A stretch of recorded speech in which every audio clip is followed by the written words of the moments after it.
আপনারা প্রত্যেকেই জানেন যে আগামী 16ই আগস্ট থেকে কিন্তু রাজ্যের প্রতিটি জেলায় প্রতিটি ব্লকে শুরু হচ্ছে দুয়ারে সরকার ক্যাম্প। আর এই ক্যাম্প থেকে কিন্তু আপনারা একাধিক প্রকল্পের সুবিধা পাবেন এবং যাবতীয় যত সমস্যা তা কিন্তু সমাধান এই দুয়ারে সরকার ক্যাম্প থেকে করতে পারবেন।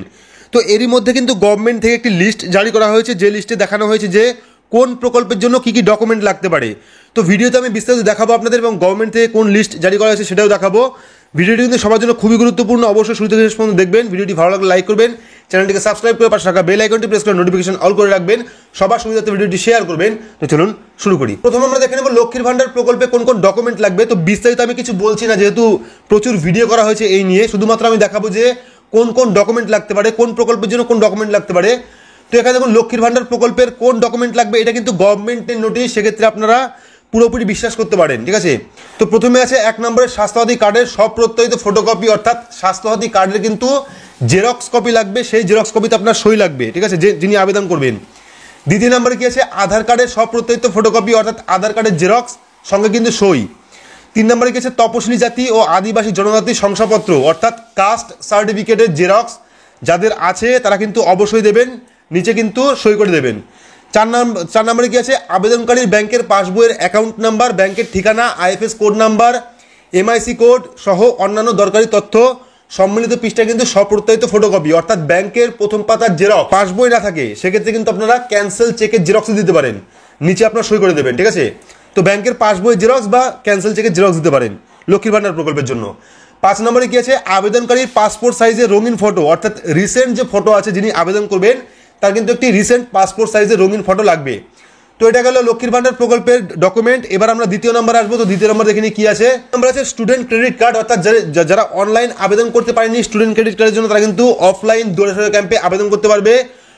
তো স্টুডেন্ট ক্রেডিট কার্ডের জন্য কোন কোন ডকুমেন্ট লাগবে এখানে দেখতেই পাচ্ছেন। এখানে ডকুমেন্টে কী কী লাগবে, এখানে নথি আছে। প্রথমে আবেদনকারীর আধার কার্ডের জেরক্স কপি বা মাধ্যমিকের রেজিস্ট্রেশনের নথির জেরক্স কপি, অর্থাৎ যদি আপনার কাছে আধার কার্ড থাকে সেক্ষেত্রে আধার কার্ডের জেরক্স, বা যদি আধার কার্ড না থাকে সেক্ষেত্রে মাধ্যমিকের রেজিস্ট্রেশনের জেরক্স সঙ্গে কিন্তু সই লাগবে, ঠিক আছে। দ্বিতীয় নাম্বার কি আছে আবেদনকারী মোবাইল নাম্বার বা ইমেল আইডি, ঠিক আছে। তো অবশ্যই কিন্তু মোবাইল নাম্বার লাগবে এবং ইমেল অ্যাড্রেস কিন্তু লাগবে, এটা কিন্তু স্টুডেন্ট ক্রেডিট কার্ডের জন্য। তৃতীয় নাম্বার কি আছে আবেদনকারী ও সহ ঋণ গ্রহীতার বাবা মা বা আইনি অভিভাবক রঙিন ছবি, অর্থাৎ যিনি আপনার নমিনি থাকছে বা গ্যারান্টার থাকছে, আপনার মা বাবা বা যে কোনো অভিভাবক, তার কিন্তু একটা রঙিন ছবি লাগবে।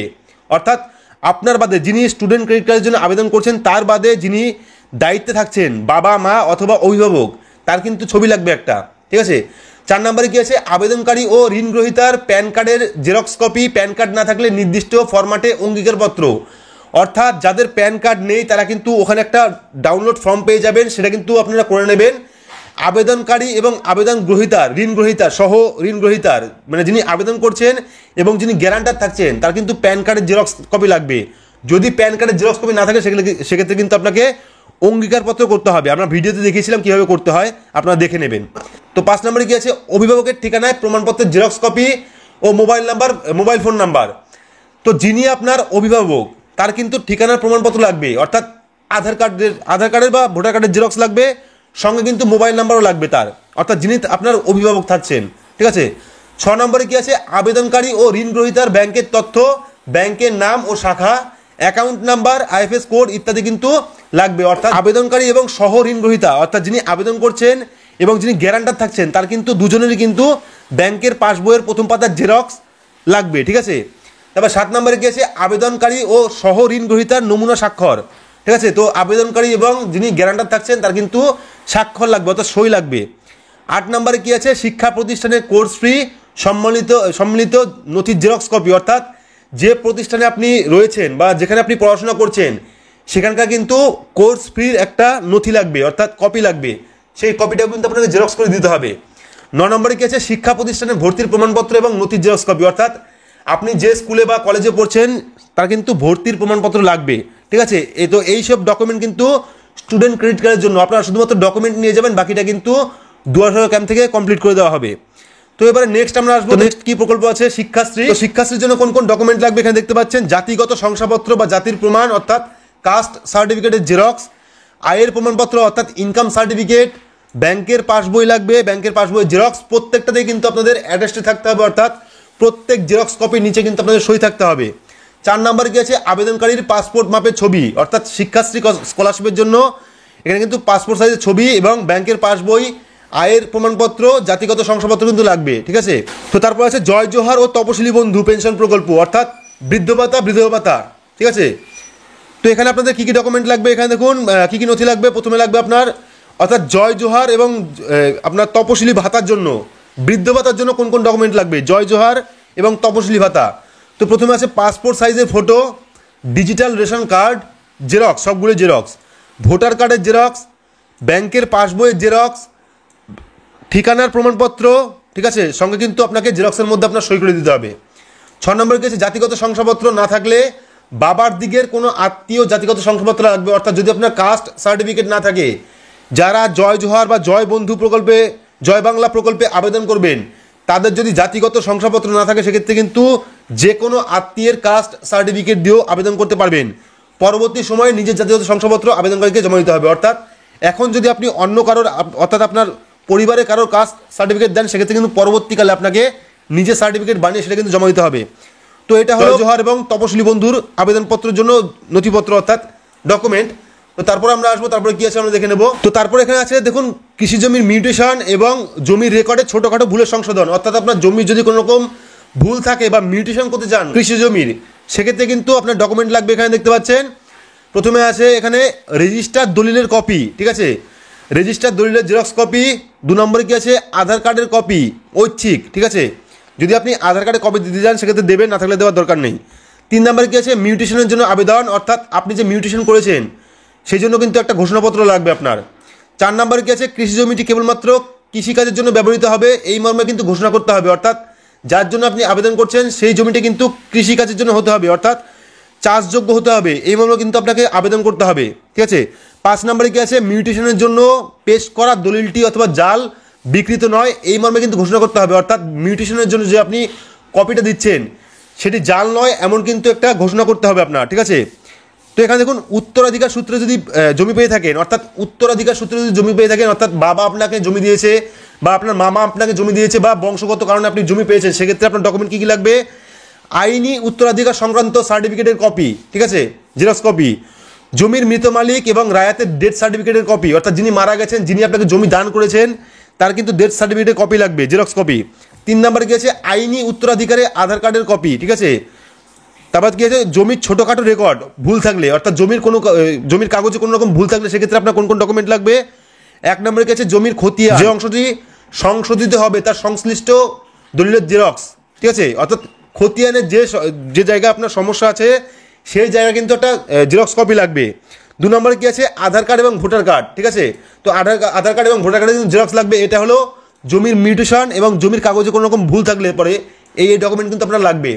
তো তারপর অপশন আমরা চলে আসবো, তারপর দেখে দেখুন কোন স্কিম আছে। তারপর দেখুন মানবিক প্রকল্প, অর্থাৎ প্রতিবন্ধী ভাতা, মানবিক প্রকল্প, ঠিক আছে। মানবিক প্রকল্পের জন্য কী কী ভাতা লাগবে, কী কী ডকুমেন্ট লাগবে। তো এখানে প্রথমেই দেখুন মানবিক ভাতার জন্য ব্যাংকের পাসবইয়ের আইএফএস কোড, অ্যাকাউন্ট নাম্বার সহ, অর্থাৎ ব্যাংকের পাসবইয়ের প্রথম পাতার জেরক্স, ঠিক আছে। 2 নম্বর কি আছে উপযুক্ত কর্তৃপক্ষের দেওয়া প্রতিবন্ধকতার শংসাপত্র, অর্থাৎ যে জায়গা থেকে আপনাকে প্রতিবন্ধী সার্টিফিকেট দিয়েছে সেই সার্টিফিকেটের জেরক্স কিন্তু দিতে হবে আপনাকে, ঠিক আছে। 3 নম্বরে কি আছে রেশন কার্ড, ভোটার কার্ড বা আধার কার্ডের জেরক্স, সবগুলোতে কিন্তু আপনার সই থাকতে হবে। 4 নম্বরে কি আছে পাসপোর্ট সাইজের ফটো, ঠিক আছে। এটা হলো মানবিক ভাতার জন্য, অর্থাৎ প্রতিবন্ধী ভাতার জন্য। তো তারপর আমরা চলে আসবো নেক্সট যে এটা আছে সেটা হলো কৃষক বন্ধু প্রকল্প, অর্থাৎ কৃষিরা যদি কৃষক বন্ধু প্রকল্পের জন্য আবেদন করতে চায় সেক্ষেত্রে কিন্তু আপনাদের ডকুমেন্ট যেগুলো লাগবে সেটা হলো কৃষক বন্ধু প্রকল্পের আবেদনপত্র, অর্থাৎ নতুন কৃষক বন্ধু প্রকল্পের যে ফর্মটা বেরিয়েছে, আমরা কিন্তু এই ভিডিওতে করেছিলাম যে নতুন কৃষক বন্ধু প্রকল্পের ফর্ম আপনারা কীভাবে ফিল আপ করবেন, যারা এখনো পর্যন্ত দেখেননি তারা অবশ্যই দেখে নেবেন এবং সেই ফর্মটি কিন্তু আপনাদের ফিল আপ করতে হবে। আপনারা কীভাবে ফিল আপ করবেন এই নিয়ে কিন্তু আমার ভিডিও করা আছে, যারা এখনো পর্যন্ত দেখেনি তারা অবশ্যই চ্যানেলে গিয়ে দেখে আসবেন। তো এটা কিন্তু লাগবে, অর্থাৎ আবেদনপত্র যেটা আপনি ফর্ম ফিল আপ করছেন সেই ফর্ম ফিল আপটা কিন্তু লাগবে। তারপরে ক নম্বরে কি আছে সাম্প্রতিক চাষযোগ্য জমির পর্চা, বর্গা নিবন্ধীকরণের নথি, পাট্টা এবং বর্ণবিভাগের পাট্টার নথি, অর্থাৎ আপনার জমির পর্চার জেরক্স লাগবে, ঠিক আছে। খ নম্বরে কি আছে ভোটার কার্ড আবশ্যিক, অর্থাৎ ভোটার কার্ডের জেরক্স কিন্তু অবশ্যই লাগবে এবং প্রত্যেকটা জেরক্স কপির সাথে কিন্তু আপনার অ্যাটেস্টেড অর্থাৎ সই থাকতে হবে। তারপরে গ নম্বরে কি আছে আধার কার্ড লাগবে, আধার কার্ডের জেরক্স কপি দেবেন। তারপরে ঘ নম্বরে কি আছে ব্যাংকের পাসবই বা বাতিল চেকের জেরক্স, ঠিক আছে, ব্যাংকের পাসবইয়ের জেরক্স বা বাতিল চেকের জেরক্স। তারপরে কি আছে পাসপোর্ট সাইজের ছবি, অর্থাৎ যে কৃষক আবেদন করবে তার কিন্তু একটি পাসপোর্ট সাইজের ছবি লাগবে রিসেন্ট, নম্বরে কি আছে, ব্যাংক অ্যাকাউন্টের সাথে যুক্ত সংযুক্ত মোবাইল নাম্বার, অর্থাৎ যে মোবাইল নাম্বারটা আপনার ব্যাংকের অ্যাকাউন্টের সাথে যুক্ত আছে বা লিঙ্ক আছে সেই মোবাইল নাম্বার কিন্তু দিতে হবে। তারপর গেছে নিজের নামে জমি না থাকলে দলিল বা দানপত্র, দেবোত্তর, অন্যান্য নথি এবং ঘোষণাপত্র, আর তার সাথে পঞ্চায়েত প্রধানের দেওয়া ওয়ারিশন সার্টিফিকেট। অর্থাৎ যদি আপনার নামে কোনো রকম জমি না থাকে সেক্ষেত্রে কিন্তু দলিলের জেরক্স কপি বা পঞ্চায়েতের ওয়ারিশন সার্টিফিকেট লাগবে। তো দ্বিতীয় নম্বরে কি আছে, কৃষক বন্ধু মৃত্যুজনিত, অর্থাৎ কৃষক বন্ধু যদি কোনো কৃষক মারা যায় সেক্ষেত্রে কীভাবে আপনারা আবেদন করবেন এবং তার জন্য কী কী ডকুমেন্ট লাগবে। প্রথমে আছে মৃত কৃষক বা নথিভুক্ত ভাগ চাষির সচিত্র পরিচয়পত্র, ভোটার কার্ড এবং আধার কার্ডের জেরক্স। মৃত ব্যক্তি মৃত্যু শংসাপত্র, অর্থাৎ মৃত ব্যক্তি কিন্তু ডেথ সার্টিফিকেটের জেরক্স লাগবে, ঠিক আছে। গ নম্বরে কি আছে, গ্রামীণ এলাকার জন্য ব্লক ডেভেলপমেন্ট অফিসারের দেওয়া আইনসম্মত উত্তরাধিকার শংসাপত্র এবং শহরাঞ্চলের জন্য মহকুমা শাসক অথবা মহকুমা কৃষি অধিকারীকে দেওয়া শংসাপত্রের জেরক্স লাগবে। ঘ নম্বরে কি আছে, মৃত ব্যক্তির নামে জমির যে সাম্প্রতিক পর্চা, বর্গা নিবন্ধীকরণের নথি, পাট্টা বা বন বিভাগের পাট্টা নথি কিন্তু প্রত্যয়িত প্রতিলিপি, অর্থাৎ জমির সাম্প্রতিক পর্চার জেরক্স দিতে হবে, ঠিক আছে। তো এই ছিল প্রকল্প, এবং এই প্রকল্পের মাধ্যমে অর্থাৎ যে দুয়ারে সরকার ক্যাম্পে যে প্রকল্পগুলো বসবে সেই প্রকল্পের জন্য আপনাদের কী কী ডকুমেন্ট লাগবে সমস্ত কিন্তু বিস্তারিত দেখালাম আপনাদের। তো যদি আপনারা বুঝতে কোনো প্রবলেম হয় সেক্ষেত্রে আপনারা রিপিট করে দেখতে পারেন। তো ভিডিওটি আপনার কেমন লাগলো অবশ্যই কমেন্ট বক্সে কমেন্ট করে জানাবেন। ভিডিওটি ভালো লাগলে লাইক করবেন, চ্যানেলটিকে সাবস্ক্রাইব করে পাশে বেল আইকনটি প্রেস করে নোটিফিকেশন অল করে রাখবেন, সবার সুবিধাতে ভিডিওটি শেয়ার করবেন। আজকের মতো এইটুকুই, ধন্যবাদ।